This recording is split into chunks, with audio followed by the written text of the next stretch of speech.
ഉൽപ്പത്തി പുസ്തകം 1-ാം അധ്യായം. ആദിയിൽ ദൈവം ആകാശവും ഭൂമിയും സൃഷ്ടിച്ചു. ഭൂമി പാഴായും ശൂന്യമായുമിരുന്നു. ആഴത്തിന്മീതെ ഇരുൾ ഉണ്ടായിരുന്നു. ദൈവത്തിൻ്റെ ആത്മാവ് വെള്ളത്തിന്മീതെ പരിവർത്തിച്ചു കൊണ്ടിരുന്നു. വെളിച്ചം ഉണ്ടാകട്ടെ എന്ന് ദൈവം കൽപ്പിച്ചു. വെളിച്ചം ഉണ്ടായി. വെളിച്ചം നല്ലത് എന്ന് ദൈവം കണ്ടു. ദൈവം വെളിച്ചവും ഇരുളും തമ്മിൽ വേർതിരിച്ചു.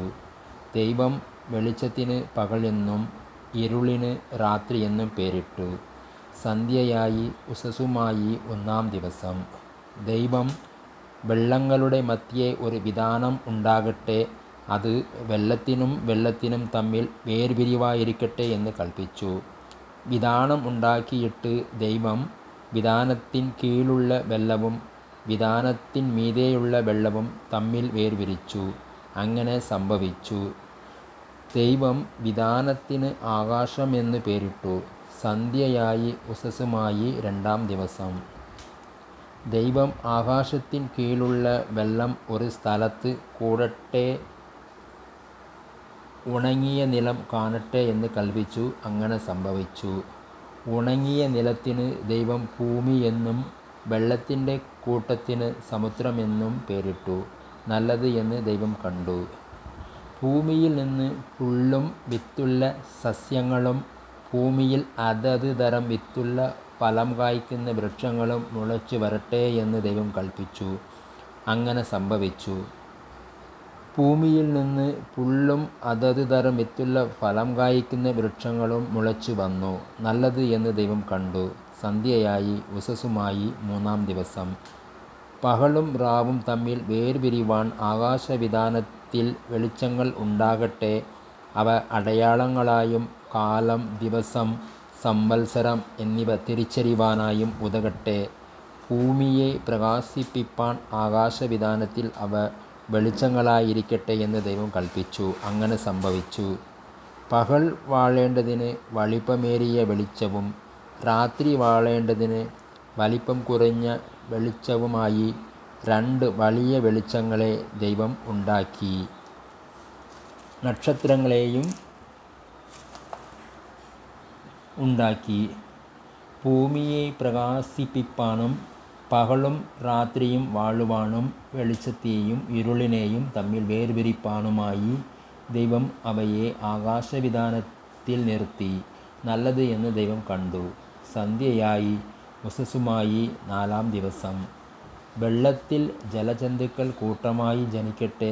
ഭൂമിയുടെ മീതെ ആകാശവിതാനത്തിൽ പർവ്വജാതി പറക്കട്ടെ എന്ന് ദൈവം കൽപ്പിച്ചു.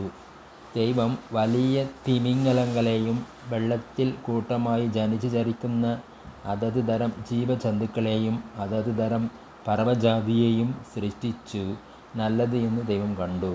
നിങ്ങൾ വർദ്ധിച്ച് പെരുകി സമുദ്രത്തിലെ വെള്ളത്തിൽ നിറവിൻ. പർവ്വജാതി ഭൂമിയിൽ പെരുകട്ടെ എന്ന് കൽപ്പിച്ചു.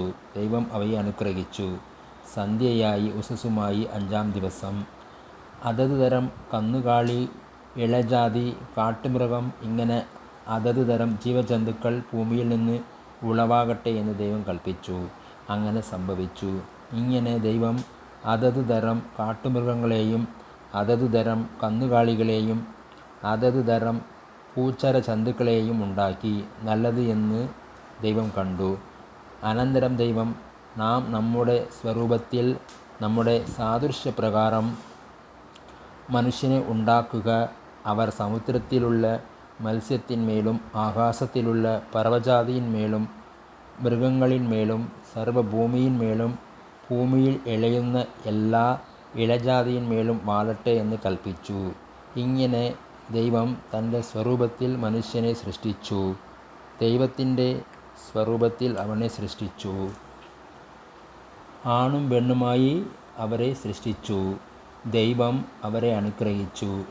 നിങ്ങൾ സന്താനപുഷ്ടിയുള്ളവരായി പെരുകി ഭൂമിയിൽ നിറഞ്ഞ് അതിനെ അടക്കി സമുദ്രത്തിലെ മത്സ്യത്തിന്മേലും ആകാശത്തിലെ പർവ്വജാതിയിന്മേലും സകല ഭൂചര ജന്തുവിന്മേലും വാഴുവിനെന്ന് അവരോട് കൽപ്പിച്ചു.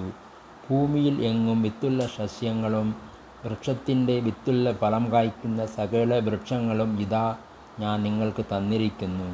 അവ നിങ്ങൾക്ക് ആഹാരമായിരിക്കട്ടെ.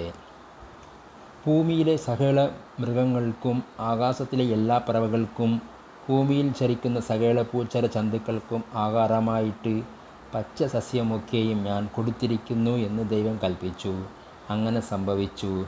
താൻ ഉണ്ടാക്കിയതിനൊക്കെയും ദൈവം നോക്കി, അത് എത്രയും നല്ലത് എന്ന് കണ്ടു. സന്ധ്യയായി, ഉഷസ്സും ആയി, 6-ാം ദിവസം.